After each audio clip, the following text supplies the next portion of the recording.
Hi, I'm Bil Herd, a recovering Commodore engineer from the 1980s. I wanted to introduce a series of videos today from May 5th of 2012 at the Vintage Computer Festival East. We shot a segment on the history of Commodore Part 2, which is the segment right as Jack Tramiel was leaving and up until the introduction of the Amiga, and you kind of see where Commodore loses its way. You know, there's a pre-Jack and a post-Jack Tramiel aspect to it. And then there's a second segment where Rob Clark came from all the way from Switzerland, bringing his know-how of how to troubleshoot Commodore's computers. He's an avid collector, and I brought some of the engineering of how to troubleshoot 8-bit computers, especially if they don't start up. And so there's a series of videos on that. So I want to especially thank Robert Bernardo, who flew all the way from California and got stuck in some godforsaken airport somewhere, so he was a little late filming. So what you're going to see we got a couple cans of paint, we got a can of spackle, we made a small tower out of it and threw a high-def camera on it, and you're going to see it start out that way, and then you're going to see when Robert arrives, and the video will get better.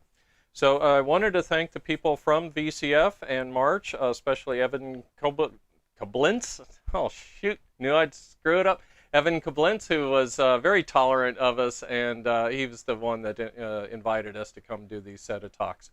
So again, from Vintage Computer Festival East of 2012, let's show you some video here. How many people here had a Commodore? Oh, a bunch of you. You're dating yourself. What kinds did you have? I had a 64. I had a 64. 64? Yeah. 27 million, something like that. Highest single selling computer, I think, until the iPad.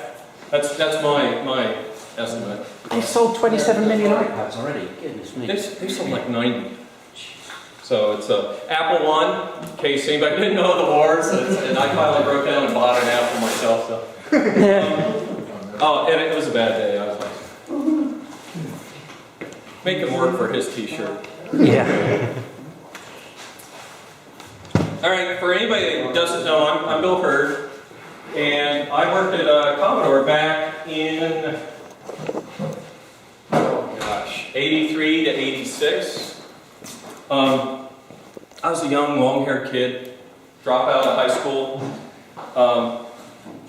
And then suddenly found myself a Commodore, right? And to me, that was like Camelot.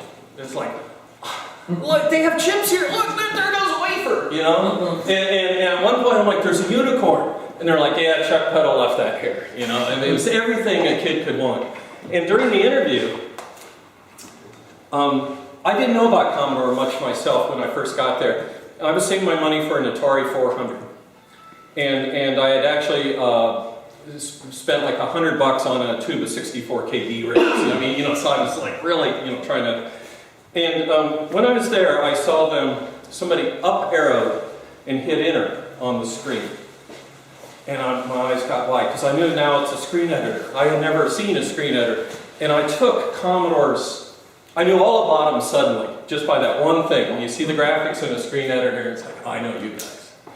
And about 2 weeks after I was there was we were working on the TED chip. I'm going to kind of go back and come forward again. But the other time when I knew I was in the right place, we were working on it. The chip guys were all sitting at the, come on in.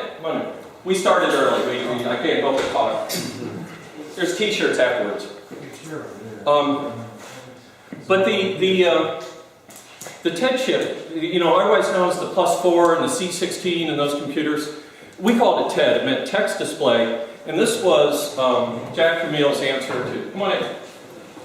You're Chris, right? Yeah, Hey, how you doing, man?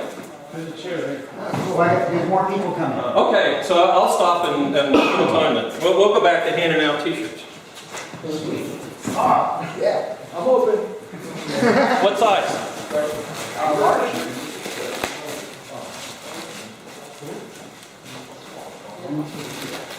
Anyone need a medium?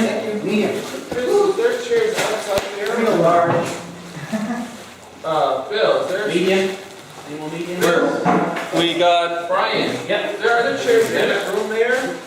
there really isn't, I look around, large. Come here. Large. Brian, Chris, Hang on, I'll get you on the next. You have another running some chairs from Looking for it, looking for it.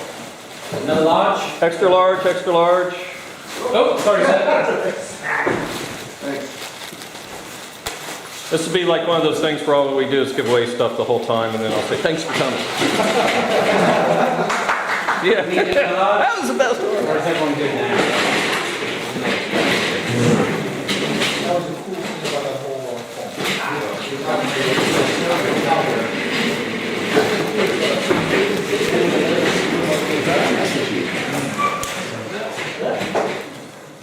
Still need a large? Back there? Large? You good? All right. And you were watching, keeping an eye on that? Yeah. I don't even know, I didn't even want to dink with the recording rate, so I don't even know if it's doing it 1080p, so I don't know.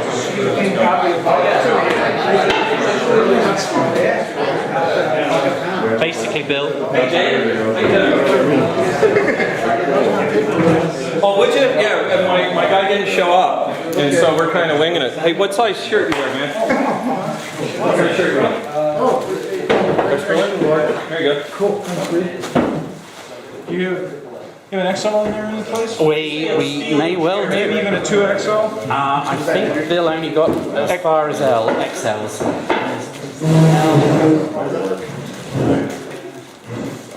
And while Bill's talking, I'll go through the box. And just got one for you.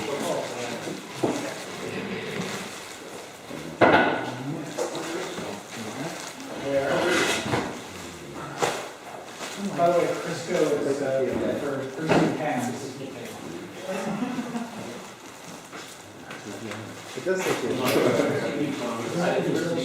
XL. Is that? Oh, another XL. Hope so. They go Hey, Dan, feel free to XL. go wherever you Got a get third your one? shot. Oh, sure. There's So right. Robert Bernardo was going to video this These are all person M's we were and doing on the L's. web. Maybe another But XL in that then box he's over stuck there. in Newark Airport right now. Oh, And he's been flying since like 3 in the morning or something, so it's... And he's coming here just to do this, so it's cool.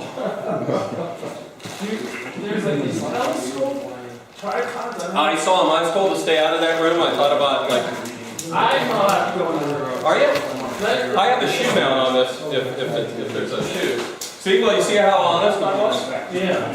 Come on in. We're talking about Commodore. Okay, then? Yep, thanks. You interested in a t-shirt?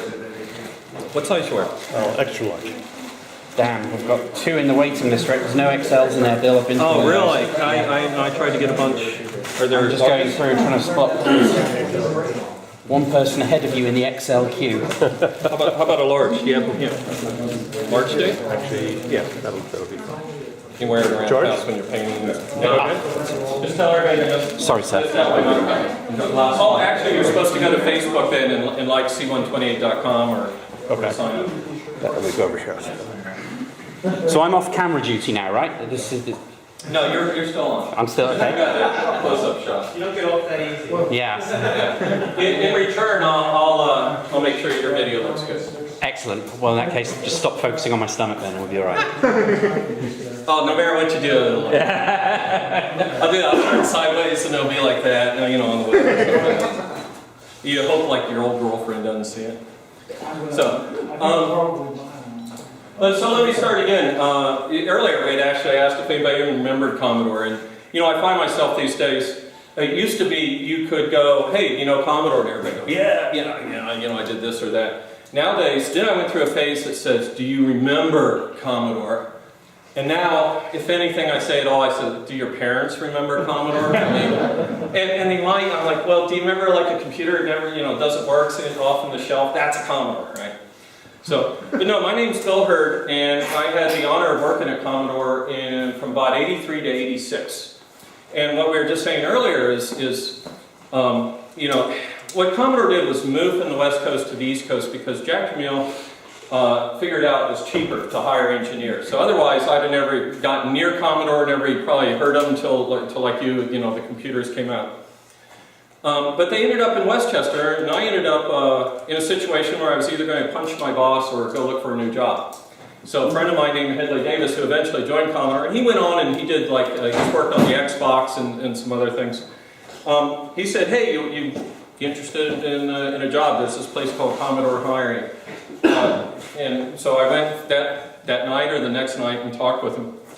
And at first, so I'm long hair, I'm actually a high school dropout, except I got the diploma sent home by a vice principal that actually did like me. And I've been told I wasn't academically inclined enough to take electronics. But I had spent my youth fixing tape players, and I was licensed as a television repairman at the age of 17, and I had every kid in town trained to bring me their TV chassis. And they even knew I could put it with the Zeniths, you know, and they drag it over there in my Zenith pile, you know, oh, 1835, you know, I had them all trained. And in return, they got to help me throw picture tubes off the railroad bridge. That's fun. The trick there is once you do it, and the cops start arriving, turn around and walk towards the scene. They never suspect you. Right? So I end up in this interview, and a guy named Frank Hughes, who was in charge of the Z8000 project, which you may or may not have ever heard of. He interviewed me, and I tried real hard to make this guy like me. I tried too hard. And he's like, I knew it. I wasn't going to get this job. So I go into this other room. I got one chance left. And I meet a guy named Bob Russell, who of VIC-20. About 2 years ago, I was asking about VIC-20. You remember how they get hot and melt in the middle and stuff, the very VIC-1? He went, yeah, it was my fault. You know, says, and he's a programmer, so now we know why the VIC-1 got hot. He had no business designer the power supply.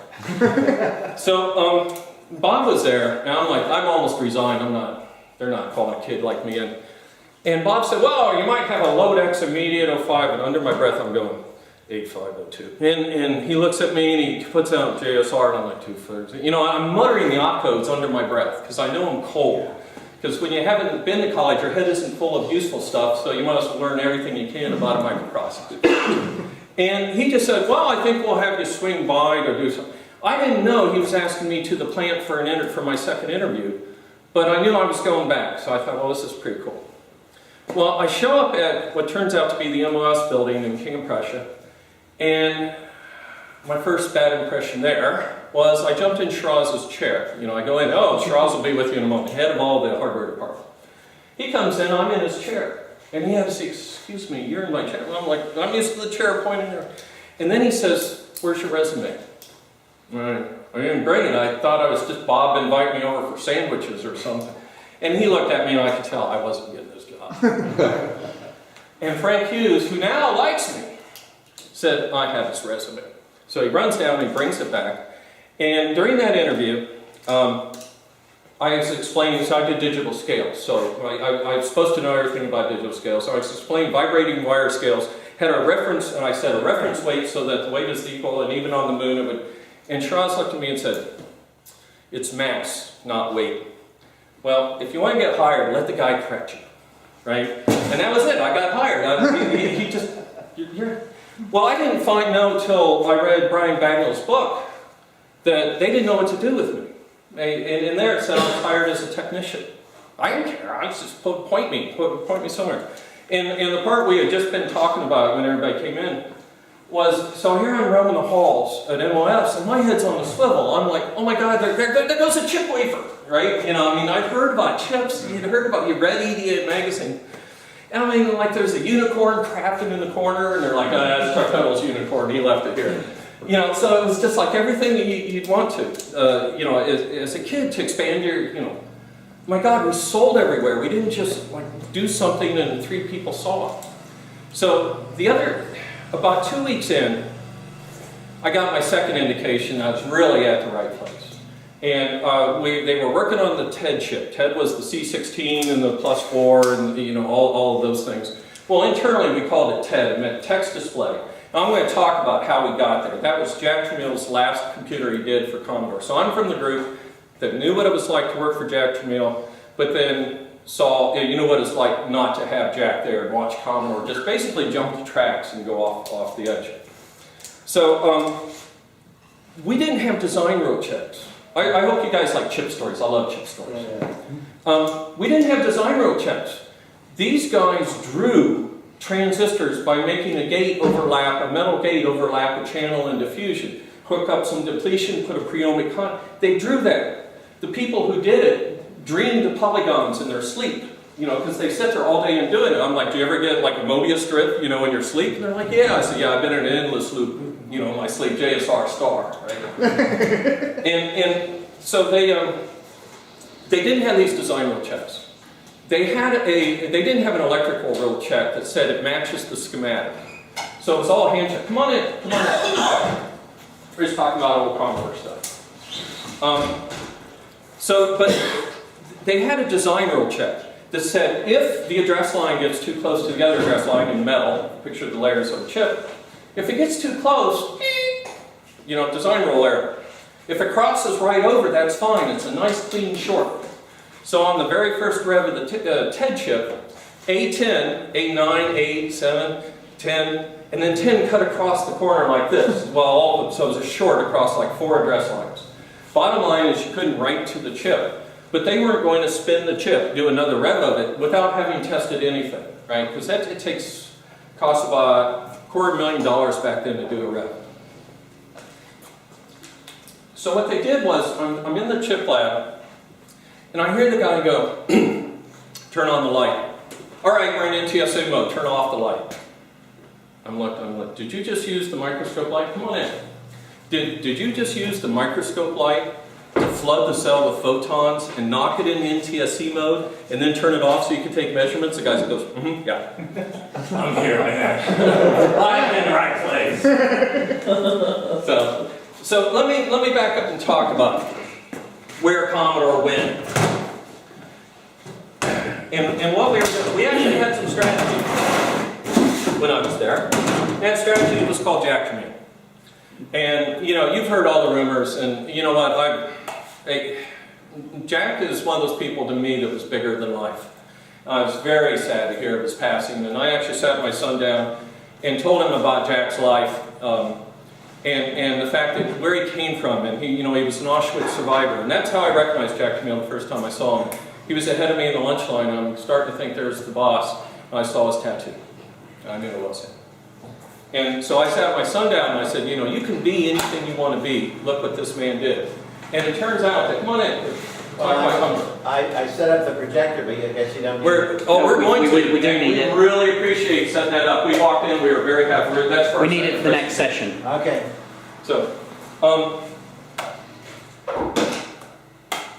And the other thing I found out, there's actually a video of Jack and I talking from the 25th anniversary. And I did know some things about Jack. He had been a typewriter repairman in the Army in Fort Dix, New Jersey. Well, Fort Dix is a stone's throw from here, right? And I was a teletype repairman when I got into the Army. So I went in at the age of 17. So, you know, I had all these things in common with him, so we talked about that. And that was really cool. I also got to, anybody here know Jerry Ellsworth? So I'm talking with Jack Tramiel, right? And I'm like, yes sir, yes sire, right? And suddenly there's Jerry, just smiling. Have you met the girl that does, you know, so that was very cool that I got to do. And he had actually known about the DTV or what I call it, Commodore C64 in a box or in a stick. Yeah. So when I got there, I was supposed to write code for some boring ass disk drive. Benny Cruden was gone that week, and I didn't stay in. I was supposed to sit in a chair and read some manual. I didn't stay in the chair. I went walk. I saw cool things, right? So I'm in the hardware lab, and they got this big wire wrap connections. Come on in.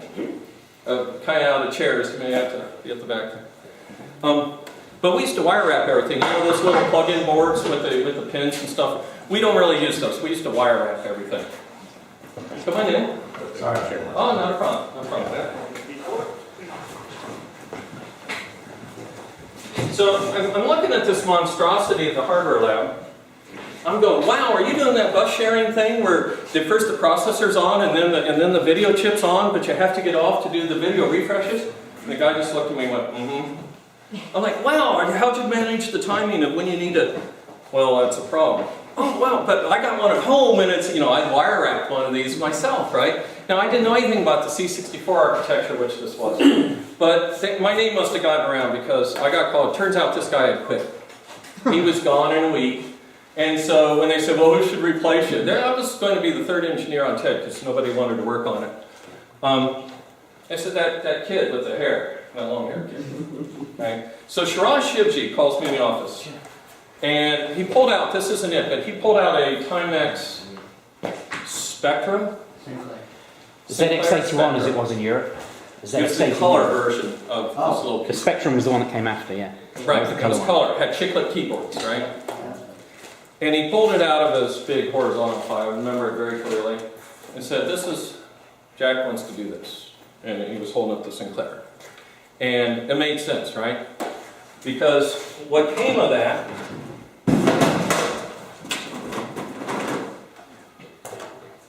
was this.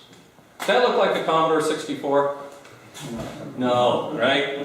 Why? Strategy. We'd already done a Commodore 64. There was no reason to do another Commodore 64.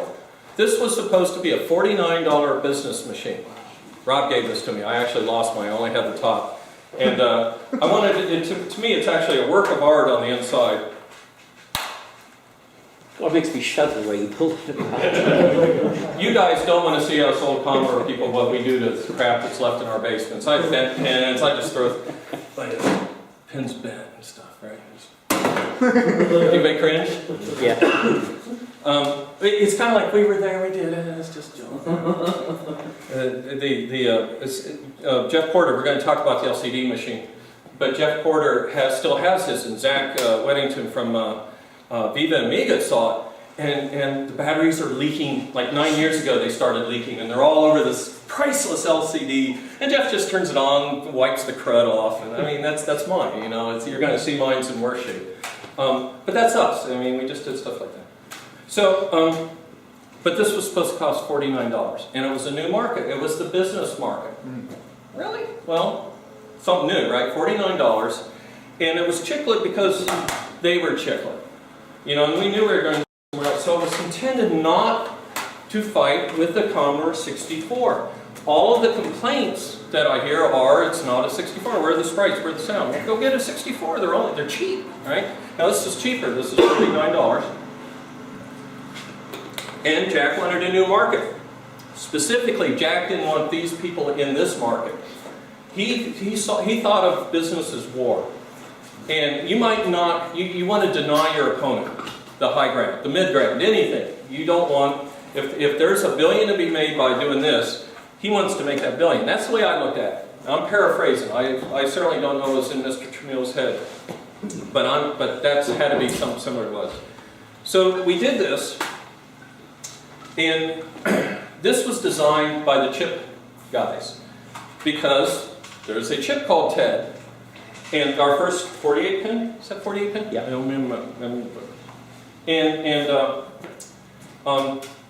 So there was hardly anything for the hardware engineer to do, you'd think. Yeah.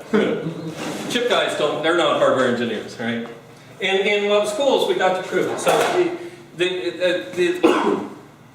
I want to back up and talk about the state of the 64, but I'll go ahead and talk about this a little bit. So when I had taken this over, there was only 9 chips, and there was this mandate that if you add a chip, you might as well go ahead and pack your bags. Well, I proved they needed a reset circuit, a reset chip. And they were like, oh my God, nice knowing you, Bill. But you need it. You can't make 1 million, you can't make 1,000. I came from a company where I knew how to screw up the reset circuit in anything. And we added the reset chip, and I didn't get fired. The C's didn't part, the thunder didn't hit, and what it was Jack, he didn't care if there was 9 or 10, but he had to be a minimal amount. And so that was where this came from, this true minimalistic. Now here at the same time, IBM had, 273 chips in their PC, right? And we're doing 9, now 10. It eventually got up to 12 or 13. But what happened at some point was I had to take over the design and actually make it act as the engineer. You know, I was a custodian up until then. And the event that happened that made me step in and kind of like be the guy was 2 things happened. First, there were black dots all over the screen one day. Put the computer near the screen, more dots, take it away. I start laughing. Because I know that to test a chip, you have to start the counter somewhere. You don't just turn on a VIC chip and start testing it. You start it from counter 0000, and the test program waits for things to happen in just the right time. So I figured that there was a test function in it. And I went around with my finger, because I'm an old television repairman, you know, and I found the pin that you touched the monitor with this hand and this pin with this hand, and it would freeze up. I walked in and said, you guys put a test pin, you try to trip off like 8 volts or higher on this pin and put an embedded test function. They're like, yeah, how'd you know? High impedance. I'm 30 volts when I touch it. So they had no idea about the real world high impedance. So the early TEDs had 2 diodes just to keep that from going into test mode. So they're starting to go, well, okay, maybe there's the real world out there. Then the real world really struck. This used to have the data lines go into it right out of the microprocessor. Well, you can't do that, right? I mean, I missed it. It looks good on schematic. Come on in. It looks great on the schematic for a minimalistic. 8 lines leave. Leave the processor, go through the keyboard, come back in. I'm like, cool, what could be more condensed? Well, then you plug a joystick in. Now data 0 is running down this cord to a joystick. The data line of the processor. Put that joystick near a monitor. And it starts flickering real bad. I said, wow, it's crashing the data bus. If it's going to crash the video, how come it won't crash the system itself? I bet it can. I put it real close and boom, the system goes down, right?